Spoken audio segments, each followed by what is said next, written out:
말씀의 은혜 나누겠습니다. 오늘 본문으로 들어가기 전에 우리가 한 가지 좀 알아야 될 것이 있습니다. 이스라엘 백성은 성전이 재건되면 새로운 세상이 열릴 줄 알았습니다. 대단한 기대를 했죠. 그래서 자신들의 운명에 극적인 반전이 일어날 걸 기대했는데 사실 반전이 안 일어났습니다. 여전히 페르시아는 강대했고 그들의 포로로서의 신분은 바뀌지가 않았습니다. 그들의 형편은 녹록지가 않았습니다. 그래서 그 상황 여러분이 한번 생각해 보신다면 너무나 기대하고 성전을 지으면 큰 변화가 있을 줄 알았는데 그렇지 않은 현실을 맞닥뜨렸을 때 아마도 그들의 신앙에는 많은 타협이 있었을 것이고 또 여러 가지로 세상의 압박에 그냥 항복하고 거기에 굴복하는 일들이 벌어졌을 것입니다. 그런 문제가 오늘 본문에 나오고 있죠. 에스라와 그리고 그 무리들이 예루살렘에 도착한 지 약 4개월 후에 이스라엘 공동체가 가지고 있는 문제, 이미 이전에 귀환했던 사람들한테 나타나는 문제점들을 발견하게 됩니다. 이스라엘 백성들이 그 땅에 살고 있는 이방 백성들과 결혼하는 그런 일들이 시작되었던 것입니다. 성경에서 혼인관계는 단순히 남녀의 로맨스를 넘어서서 굉장히 큰 의미, 신앙적인 관계를 의미합니다. 마침 지난 주일에 우리는 그 노아의 홍수의 어떤 단초가 되었던 그 출발점이 하나님의 아들들이 사람의 딸들의 아름다움을 보고 자기가 좋아하는 사람을 선택해서 결혼하는 문제, 그 결혼 관계가 문제였다라는 걸 지난 주일날 살펴보았습니다. 근데 이 9장 1절의 마지막 절을 한번 봐보십시오. 근데 이 결혼 관계는 사실 단순한 로맨스를 넘어서서 다른 문제가 있다라는 것이 나옵니다. 즉 가증한 일에 참여하게 되었다라고 이렇게 말하고 있습니다. 이 가증한 일은 이방 종교의 의식에 참여했다라는 말로 이해하시면 됩니다. 에스라를 더욱 슬프게 하는 사실이 또 있었어요. 그 아래를 보니까요, 이 일을 막아서야 할 방백과 고관들 그리고 제사장들과 레위인들이 이 범죄에 앞장서서 참여하고 있었다는 사실입니다. 그것이 정말 에스라를 기가 막히게 만들었죠. 너무나 그의 마음을 아프게 만들었습니다. 근데 제가 오늘 특별히 주목하고 싶은 것은 에스라의 반응입니다. 그래서 오늘 그 에스라를 중심으로 오늘 말씀을 한번 볼게요. 에스라는 기가 막혀서 옷을 찢으면서 저녁 제사를 드리기까지 성전에 앉아 있습니다. 놀라운 것은 에스라가 그렇게 성전에 앉아 있을 때, 슬퍼하며 앉아 있을 때 하나님의 말씀을 인하여 떠는 자들이 에스라에게 모여왔다라고 4절에서 말하고 있습니다. 이 표현을 주목하십시오. 하나님의 말씀을 인하여 떠는 자들.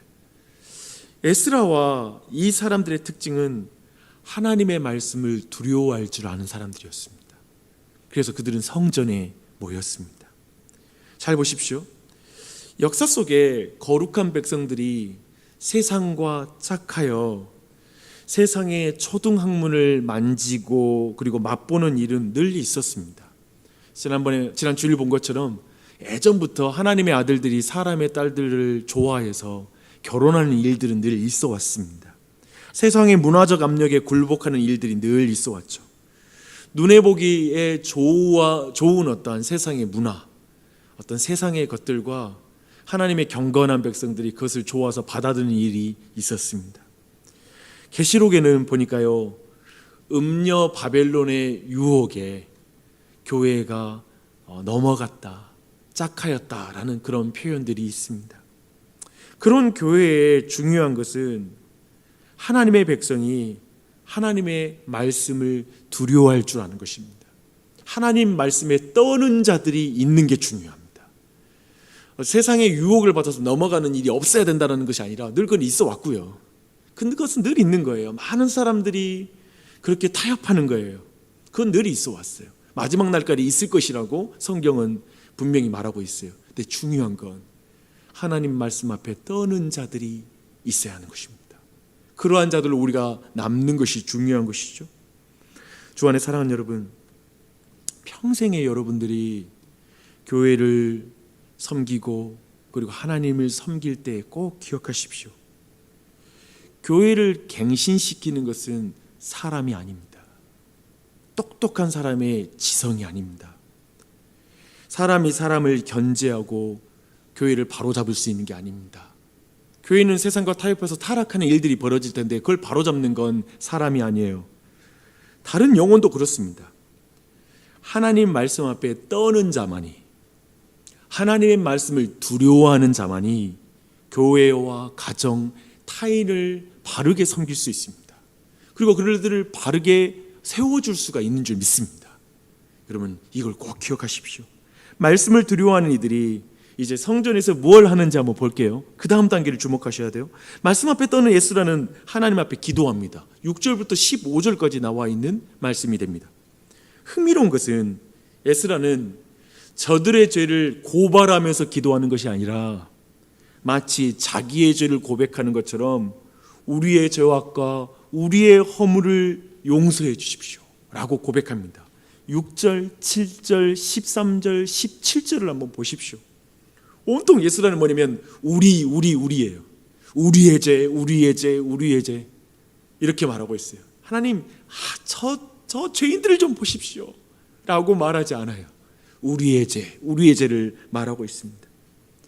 이것이 영적 지도자의 참된 모습인 줄 믿습니다.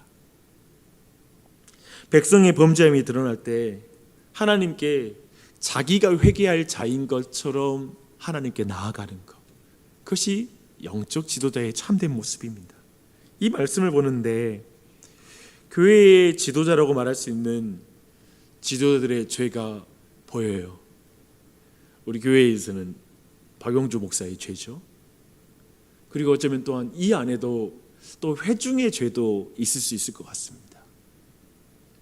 교회에서 누군가의 실수와 연약함이 보일 때 정말 지도자가 얼마나 쉽게 꼬리 자르기를 하는지 모릅니다.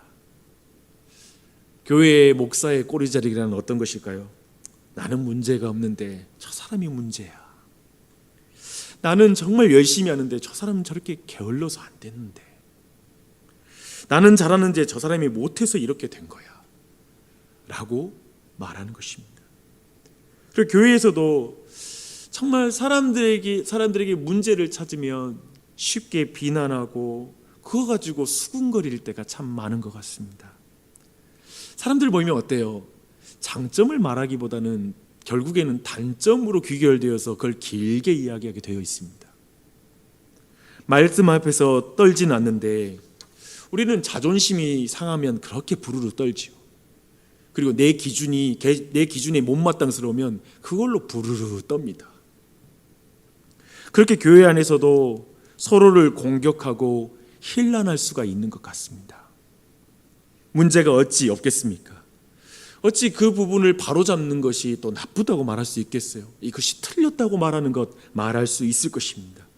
그런데 에스라와 같이 우리의 죄악과 우리의 허물이라는 이 마음, 그리고 이런 기도가 없는 것으로 나아가던 모든 방법들은, 그리고 옳은 말들은 사실상 교회를 세우지 못하는 것을 제가 경험합니다. 제가 그것이 정말 안 된다는 걸 내 자신에게서 봐요. 내가 사심없이 하는 말인데, 내가 걱정돼서 하는 말인데, 내가 너를 사랑해서 하는 말인데 라고 말하면서 사실상 꼬리 자르기를 하면서 상대를 말할 때가 참 많습니다. 이건 너만 가진 문제야, 나는 전혀 상관없어 하는 이런 태도로 말하는 것이죠. 어떻게 그것을 잘 돌려서 내가 좀 말을 잘해서 상대를 고쳐놓을까 라는 마음으로 접근하는 것입니다.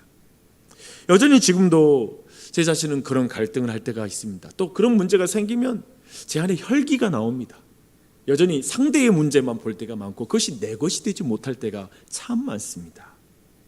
그렇게 상대를 내가 고쳐놔야 될 대상으로 생각할 때 그를 견제하고 끊임없이 긴장하게 만드는 것 같아요. 왜냐하면 내가 고쳐놔야 되니까 그 사람도 느끼잖아요. 지금 나를 고치려고 하는구나, 나를 뭔가 통제하고 내 뭔가를 지적하려고 하는구나. 그것도 사랑 없이. 그러니까 이 사람은, 그런 목사는 어쩌면 내 죄라고 고백하지 않으니까 얼마나 교만하게 다가가겠어요. 그런 지도자와 함께 사역하는 이들은 긴장으로 사역하고 근심함으로 사역하게 되어 있습니다. 그런 지도자들은 당연히 아까 말한 것처럼 교회의 죄가 나의 죄라고 고백하지 않겠죠. 잘 보니 그런 지도자는 참으로 양떼를 사랑하지 않는 지도자더라고요.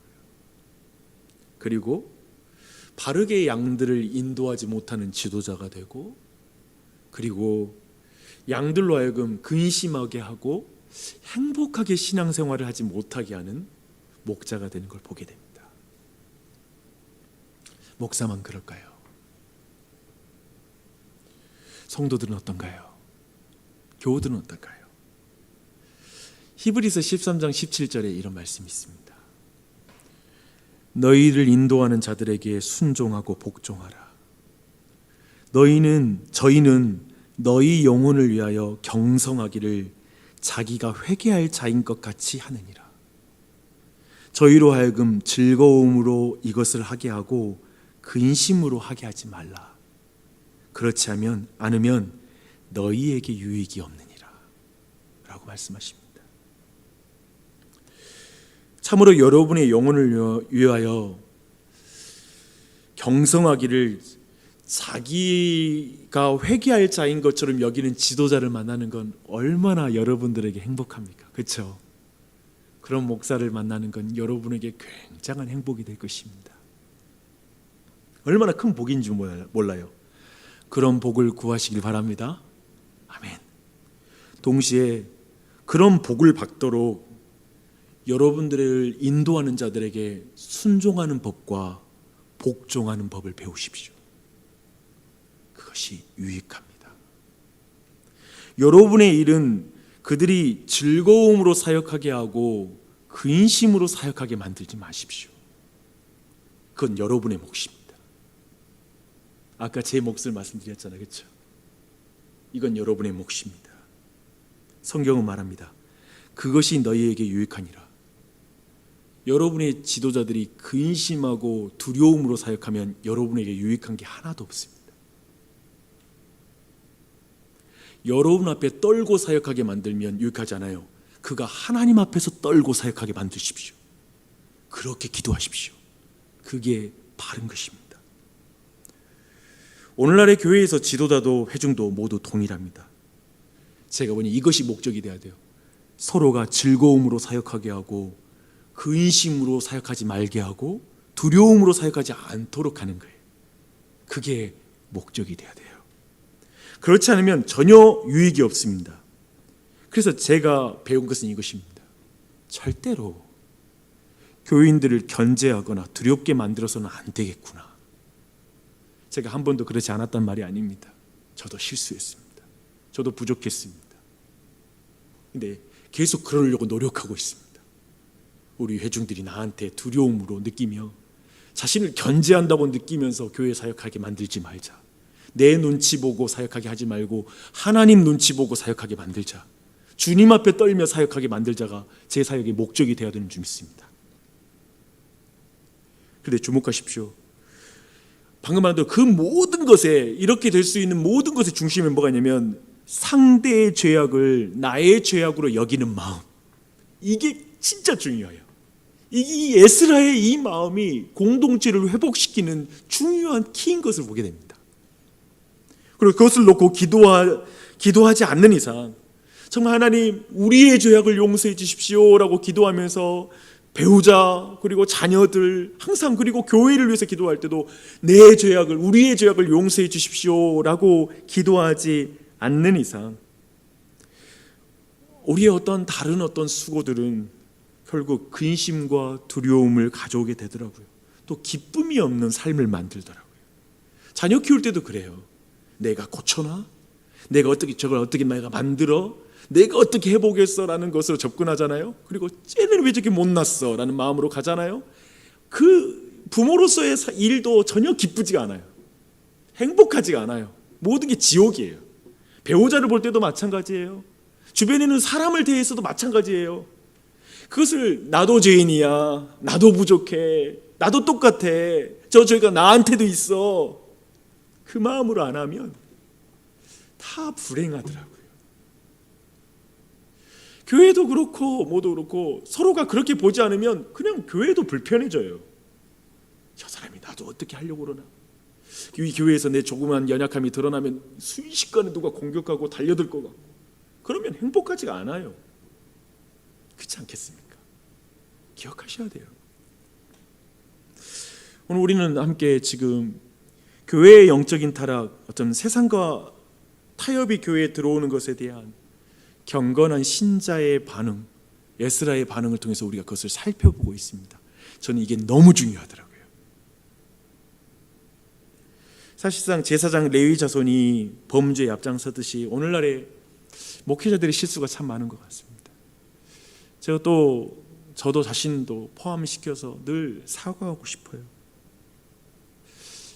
목회자들의 가장 큰 문제는 하나님 말씀을 두려워하지 않는 거예요. 그러니까 여러분이 기도 많이 해주셔야 돼요. 하나님 앞에 떠는 사람이 되는 게 제일 중요해요. 여러분 앞에 떠는 사람이 아니고. 근데 제가 잘 보니까요, 하나님 앞에 떠는 사람이 진짜 사람 앞에 떨어요.